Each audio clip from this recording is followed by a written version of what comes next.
মধ্যপ্রাচ্যে থামছেই না বারুদের গন্ধ। একদিকে ইরানের জ্বালানি অবকাঠামোতে ট্রাম্পের সরাসরি হামলার হুঁশিয়ারি, অন্যদিকে নেতানিয়াহুর অনড় সামরিক অভিযান। সব মিলে অস্তিত্ব রক্ষার লড়াইয়ে এখন ইরান। পাল্টা আঘাত হিসেবে গুরুত্বপূর্ণ নৌপথ অবরুদ্ধ করার পথে হাঁটছে হুতিরা। বিস্তারিত সঞ্জিতা সিলভিয়ার রিপোর্টে।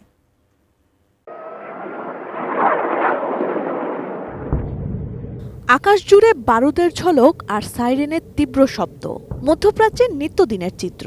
মঙ্গলবার ভোরেও ইরানের ইস্পাহান শহরে একটি বড় অস্ত্রাগার লক্ষ্য করে ২,০০০ পাউন্ড ওজনের বাংকার বাস্টার বোমা নিক্ষেপ করেছে যুক্তরাষ্ট্র। বিস্ফোরণের সেই ভিডিও সামাজিক যোগাযোগ মাধ্যমে শেয়ার করেছেন মার্কিন প্রেসিডেন্ট ডোনাল্ড ট্রাম্প।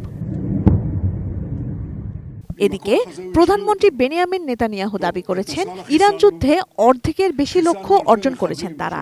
তবে কখন শেষ হবে যুদ্ধ সে সম্পর্কে তিনি কোনো সময়সীমা উল্লেখ করেননি। উত্তেজনায় আরও রসদ জুগিয়েছেন মার্কিন প্রেসিডেন্ট ডোনাল্ড ট্রাম্প। তিনি স্পষ্ট জানিয়েছেন সামরিক অভিযান বন্ধ করতে ইরানের নতুন এবং আরও যুক্তিবাদী শাসক গোষ্ঠীর সঙ্গে গুরুত্বপূর্ণ আলোচনা করছে যুক্তরাষ্ট্র। তবে ইরান যদি দ্রুত আলোচনায় না আসে তবে তাদের প্রধান তেল রপ্তানিকারী কেন্দ্র খার্কিভ এবং বিদ্যুৎ ও পানি শোধন কেন্দ্রগুলো পুরোপুরি ধ্বংস করে দেওয়ার হুমকি দিয়েছেন তিনি।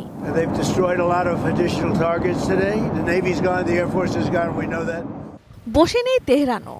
ইরানের পার্লামেন্টারি কমিটি কৌশলগতভাবে গুরুত্বপূর্ণ হরমুজ প্রণালী দিয়ে জাহাজ চলাচলের ওপর টোল আরোপের অনুমোদন দিয়েছে। বিশ্বের তেলের 1/5 এই পথ দিয়ে পরিবাহিত হয়। এদিকে যুদ্ধ ছড়িয়ে পড়েছে লেবানন ও ইরাকেও।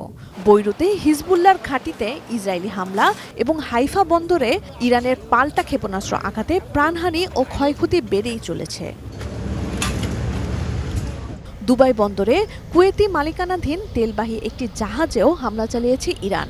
আগুন নিয়ন্ত্রণে আনা গেলেও জাহাজের ফাটল দিয়ে সাগরে তেল ছড়িয়ে পড়ার তীব্র ঝুঁকি তৈরি হয়েছে। Sanjita Sylvia, desk report, ATN news.